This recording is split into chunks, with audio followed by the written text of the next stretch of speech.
ಇನ್ನು ಬೇರೆ ಬೇರೆ ಕಾಂಗ್ರೆಸ್ ನಾಯಕರುಗಳು ಬೇರೆ ಬೇರೆ ರೀತಿಯ ಸ್ಟೇಟ್ಮೆಂಟ್ಗಳನ್ನು ಕೊಡ್ತಾ ಇದ್ದಾರೆ. ಅದು ಬಿಜೆಪಿಯ ಪಾದಯಾತ್ರೆ ವಿಚಾರಕ್ಕೆ ಸಂಬಂಧಪಟ್ಟಂಗೆ ಬಿಜೆಪಿಯವರಿಗೆ ಇತ್ತೀಚಿನ ದಿನಗಳಲ್ಲಿ ವಾಕ್ ಮಾಡೋಕ್ಕಾಗಿಲ್ಲ, ಹೀಗಾಗಿ ಅವರು ವಾಕ್ ಮಾಡೋಕೆ ಹೊರಟಿದ್ದಾರೆ ಅಂತ ಕೆಲವರು ಹೇಳಿದರು. ಇನ್ನು ಕೆಲವರು ತೂಕ ಇಳಿಸೋಕ್ಕೋಸ್ಕರ, ಆರೋಗ್ಯ ವೃದ್ಧಿ ಮಾಡ್ಕೊಳ್ಳೋಕ್ಕೋಸ್ಕರ ಈ ರೀತಿ ಎಲ್ಲ ಪ್ರಯತ್ನಗಳನ್ನು ಮಾಡ್ತಾ ಇದ್ದಾರೆ ಅಂತ. ಇನ್ನು ಪರಮೇಶ್ವರ್ ಇದಕ್ಕೆ ಸಂಬಂಧಪಟ್ಟಂಗೆ ಪ್ರತಿಕ್ರಿಯೆ ಕೊಟ್ಟಿದ್ದಾರೆ. ಮಾಡಂಗಿದ್ರೆ ಮಾಡಲಿ, ಯಾರು ಬೇಡ ಅಂತಾರೆ, ಆದರೆ ನಾವಂತೂ ಅನುಮತಿ ಕೊಡಲ್ಲ ಅಂತ ಹೇಳಿದ್ದಾರೆ ಗೃಹ ಸಚಿವ ಡಾಕ್ಟರ್ ಜಿ ಪರಮೇಶ್ವರ್. ಪಾದಯಾತ್ರೆ ಕೊಡೋದಿಲ್ಲ, ಪಾದಯಾತ್ರೆಗೆ ಅನುಮತಿಯನ್ನು ಕೊಡೋದಿಲ್ಲ.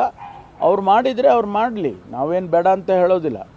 ಆದರೆ ನಾವು ಅಧಿಕೃತವಾಗಿ ಪೊಲೀಸ್ ಇಲಾಖೆಯವರು ಪರ್ಮಿಷನ್ ಕೊಡೋದಿಲ್ಲ. ಇಲ್ಲೆಲ್ಲ ಅವ್ರು ಪ್ರತಿಭಟನೆ ಮಾಡ್ಕೊಳ್ಳಿ, ನಾವು ಅನುಮತಿ ಹೆಂಗೆ ಅಂದರೆ ಲೀಗಲ್ ಮ್ಯಾಟ್ರಸ್ಸು ಅನೇಕ ಇರ್ತಾವೆ, ಅದಕ್ಕೋಸ್ಕರ ನಾವು ಕೊಡೋದಿಲ್ಲ. ನಮಗೂ ಕೊಟ್ಟಿರಲಿಲ್ಲ, ನಾವು ಪಾದಯಾತ್ರೆ ಹಾಗೆ ಮಾಡಿದ್ವಿ. ಅಲ್ಲಲ್ಲ, ನಾವೇ ಮಾಡಿದ್ವಲ್ಲ. ಹಾಂ, ಅವರು ಮಾಡಲಿ, ಮಾಡೋದಕ್ಕೆ ನಾವೇನು ತಡೆ ಹಾಕೋದಕ್ಕೆ ಹೋಗೋದಿಲ್ಲ. ಅವರು ಪರ್ಮಿಷನ್ ನಾವು ಕೊಡೋದಿಲ್ಲ.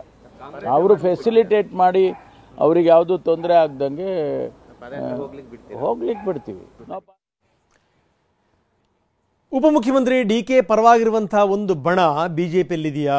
ಅವ್ರು ಹೇಳ್ದಂಗೆ ಬಿ ಜೆ ಪಿ ನಾಯಕರು ಏನಾದರೂ ಮಾಡ್ತಾರಾ? ಸೊ ಇಂಥ ಒಂದು ಪ್ರಶ್ನೆ ಈಗ ಹುಟ್ಟಾಕಿರುವಂಥವ್ರು ಯತ್ನಾಳ್ ಹೇಳ್ತಾರೆ, ಡಿ.ಕೆ. ಶಿವಕುಮಾರ್ ಆದೇಶದ ಮೇರೆಗೇ ವಿಜಯೇಂದ್ರ ಈ ರೀತಿ ಪಾದಯಾತ್ರೆಯನ್ನು ಹಮ್ಮಿಕೊಂಡಿದ್ದಾರೆ ಅಂತ. ಈ ಮುಖಾಂತರ ಬಿ ಜೆ ಪಿಯಲ್ಲಿ ಏನು ನಡೀತಾ ಇದೆ ಅನ್ನುವಂಥ ಪ್ರಶ್ನೆಗಳು ಕೂಡ ಈಗ ಉದ್ಭವ ಆಗಿವೆ. ಹಾಗಾದರೆ ಯತ್ನಾಳ್ ಹೇಳಿರುವಂಥದ್ದು ಏನು, ಬನ್ನಿ ನೋಡ. ಈಗ ಮೂಡ ಹೋರಾಟ ಮಾಡ್ತಾ ಇದ್ದಾರೆ ವಿಜಯೇಂದ್ರ. ಮೂಡ ಹೋರಾಟ ಸಿದ್ದರಾಮಯ್ಯನವ್ರು ಇಳಿಸಿ ಡಿ.ಕೆ. ಶಿವಕುಮಾರ್ ಮುಖ್ಯಮಂತ್ರಿ ಮಾಡ್ಲಾಕತ್ತಾರ ಅನ್ನೋದು ಬಹಿರಂಗ ಪಡಿಸ್ಬೇಕು.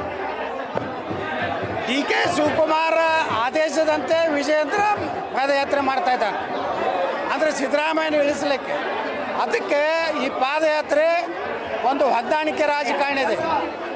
ಡಿ.ಕೆ. ಶಿವಕುಮಾರ ಅವರ ಉಪಕಾರ ತೀರಿಸಲಿಕ್ಕೆ ಇವತ್ತು ವಿಜಯೇಂದ್ರ ಪಾದಯಾತ್ರೆ. ಈಗ